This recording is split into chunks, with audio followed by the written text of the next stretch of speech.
Assalamualaikum warahmatullahi wabarakatuh. Salam Guru Penggerak. Perkenalkan, saya Ratna Hardianti. Saya adalah salah satu calon guru penggerak Angkatan 11 Kabupaten Karimun, Provinsi Kepulauan Riau. Saya berasal dari Sekolah Menengah Kejuruan Swasta Widya Sasana. Pada kesempatan kali ini, saya akan memaparkan koneksi antar materi modul 1.4, yaitu tentang budaya positif. Sebelum saya memaparkan koneksi antar materi, perkenalkan fasilitator dan pengajar praktik saya. Fasilitator, Salmiwati MPD. Pengajar praktik, Yeni Puspitasari Nasution MPDT. Berikut ini adalah kesimpulan mengenai peran saya dalam menciptakan budaya positif di sekolah.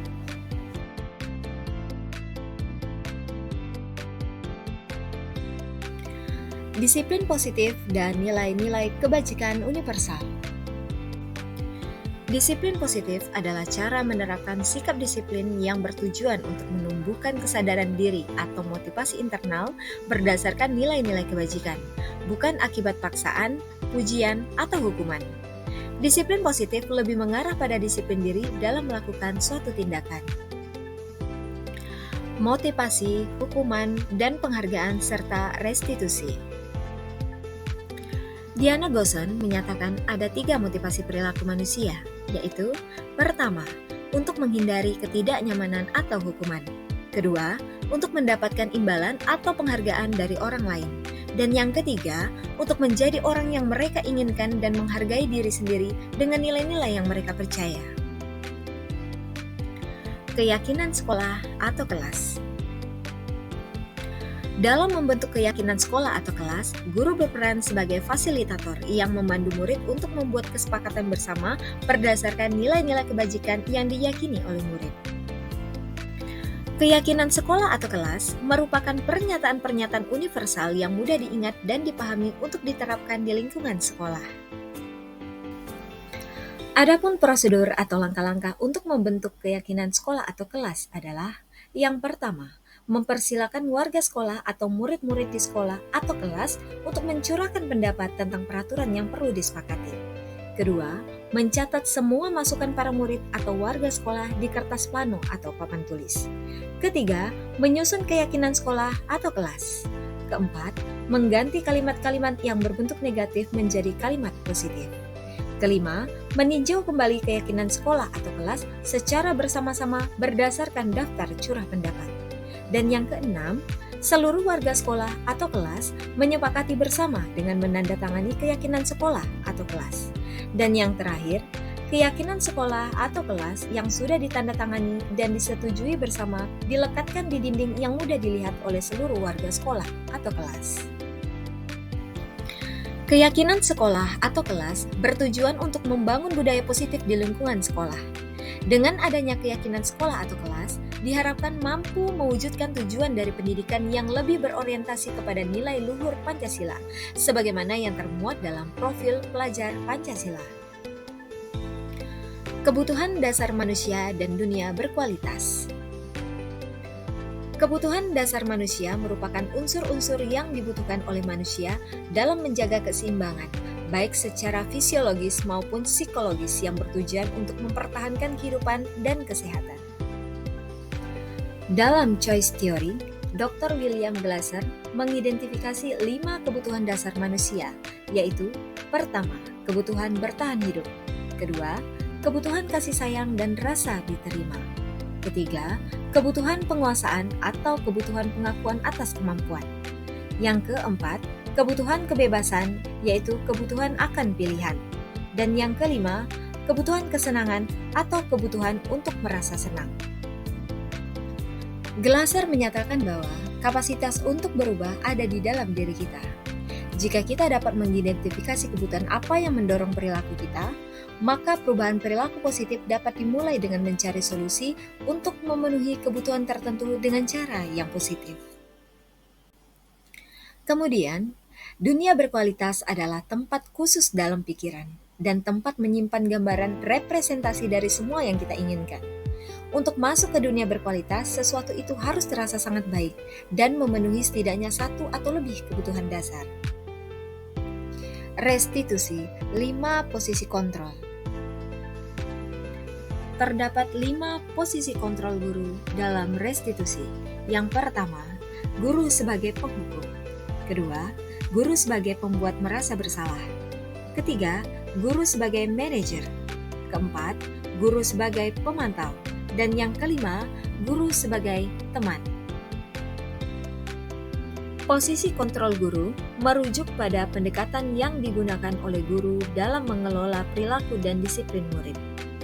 Setiap posisi akan memberikan dampak yang signifikan pada proses pembelajaran dan perkembangan murid. Perlu disadari bahwa tujuan akhir dari 5 posisi kontrol seorang guru adalah pencapaian posisi manajer, di mana pada posisi ini murid dapat menjadi pribadi yang mandiri, merdeka, dan bertanggung jawab atas segala perilaku dan sikapnya, yang pada akhirnya dapat menciptakan lingkungan yang positif, nyaman, dan aman. Tugas seorang manajer bukan untuk mengatur perilaku seseorang, tapi membimbing murid untuk dapat mengatur dirinya. Seorang manajer bukan memisahkan murid dari kelompoknya, tapi mengembalikan murid tersebut ke kelompoknya dengan lebih baik dan kuat. Segitiga restitusi. Segitiga restitusi merupakan salah satu cara memperbaiki diri untuk mewujudkan disiplin diri. Segitiga restitusi adalah proses menciptakan kondisi bagi murid untuk memperbaiki kesalahannya, sehingga karakter mereka lebih kuat ketika kembali pada kelompoknya. Restitusi memberikan kesempatan kepada murid dalam mewujudkan disiplin positif dan memulihkan diri dari kesalahan sehingga memiliki tujuan yang jelas. Penekanannya pada cara mereka menghargai nilai-nilai kebaikan yang diyakini, bukan berperilaku untuk menyenangkan orang lain.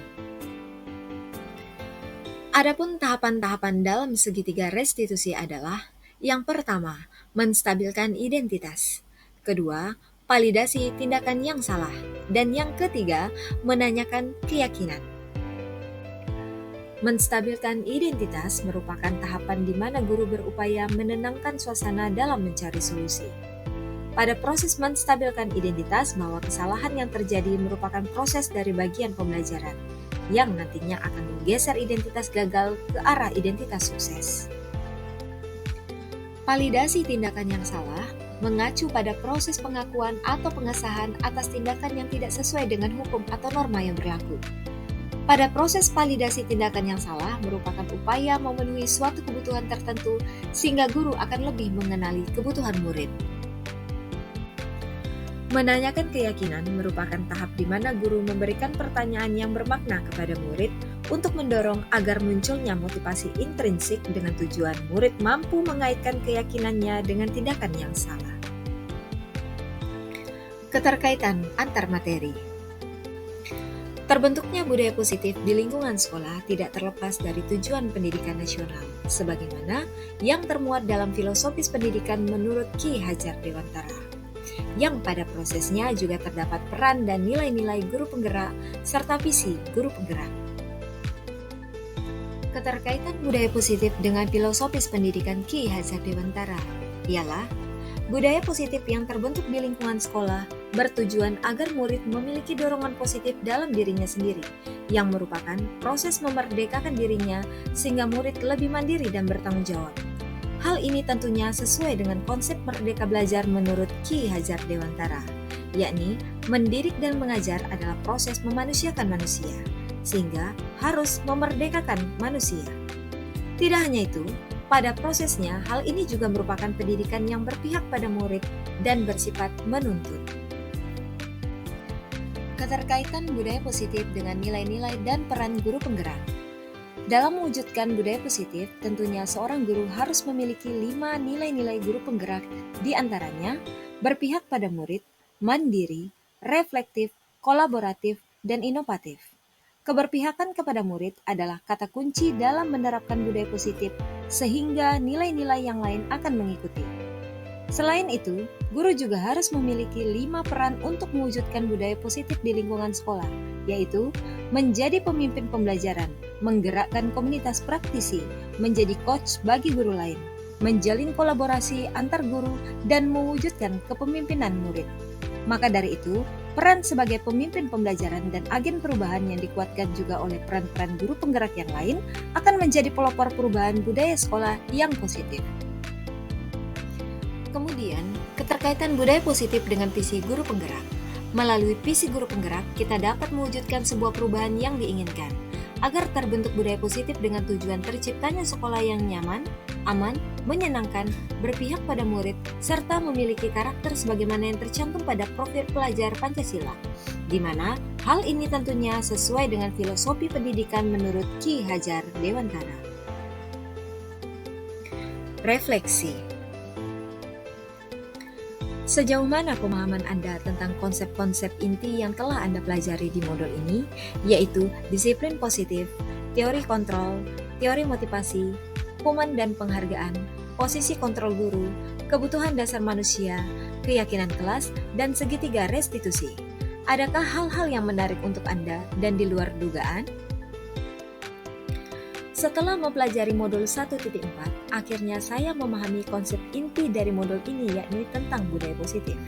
Pada dasarnya, budaya positif diwujudkan dengan mengimplikasikan nilai dan peran guru penggerak untuk mewujudkan visi guru penggerak yang sesuai dengan tujuan pendidikan sebagaimana yang tertuang dalam filosofis pendidikan menurut Ki Hajar Dewantara.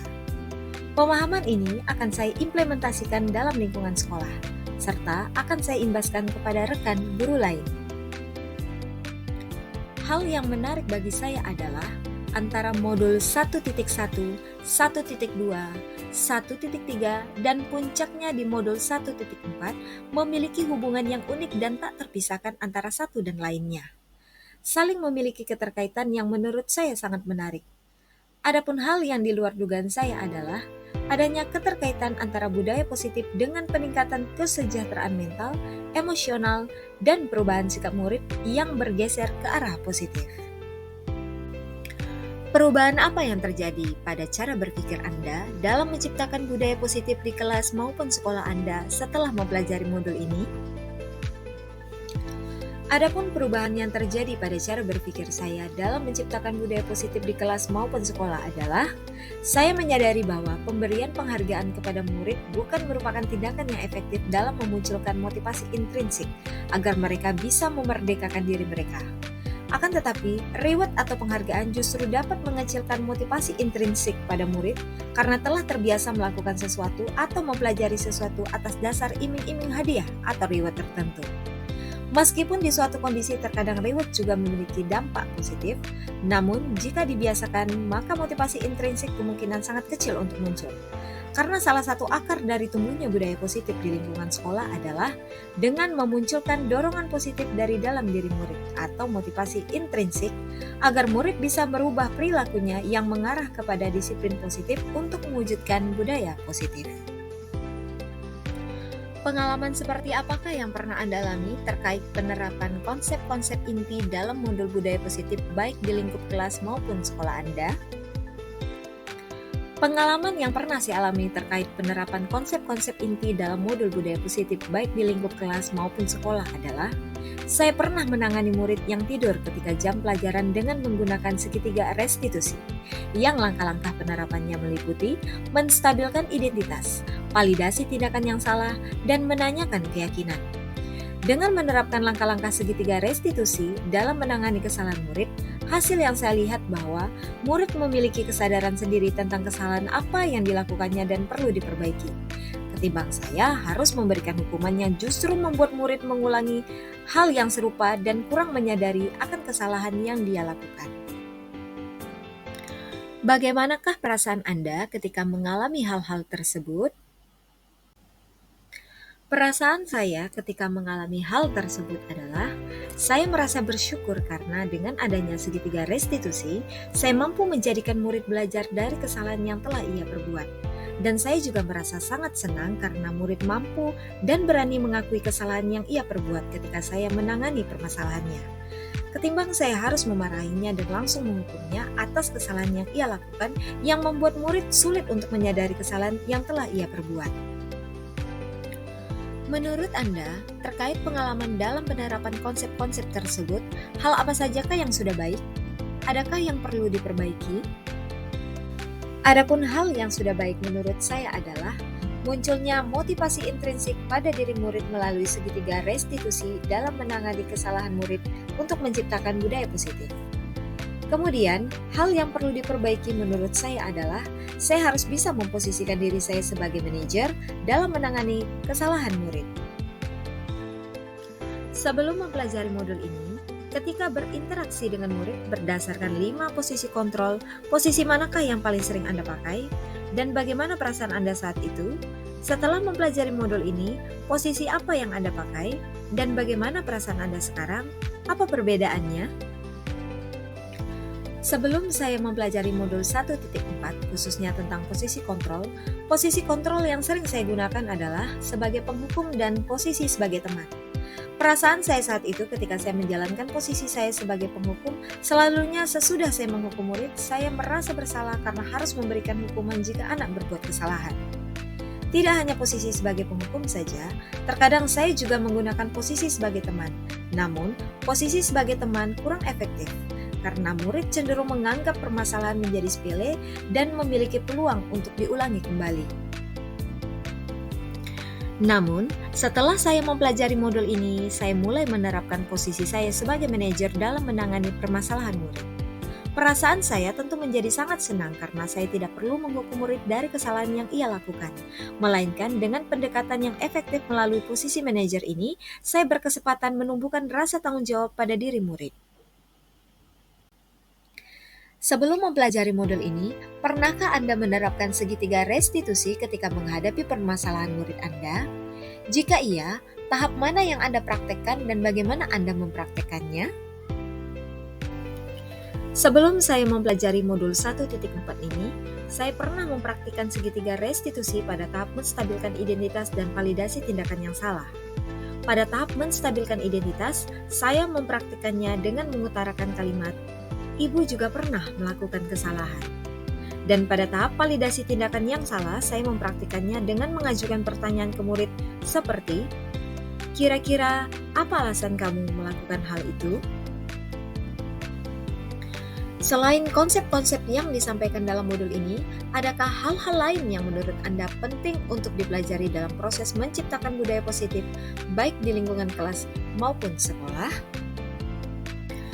Menurut saya, adapun hal lain yang penting untuk dipelajari dalam proses menciptakan budaya positif, baik di lingkungan kelas maupun sekolah adalah agar budaya positif bisa terwujud dengan maksimal, efektif, dan efisien, maka perlu dilibatkan orang tua atau wali murid, yakni dengan melakukan kolaborasi antara sekolah dan orang tua murid, agar budaya positif ini tidak hanya terrealisasikan di lingkungan sekolah saja, akan tetapi juga dapat terlaksana di rumah agar menjadi suatu kebiasaan untuk menanamkan karakter yang melekat pada diri murid dimanapun ia berada.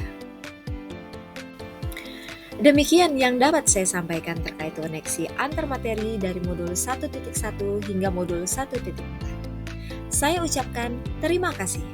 Salam bahagia, salam sehat, dan sukses untuk kita semua. Semoga bermanfaat. Guru bergerak, Indonesia maju.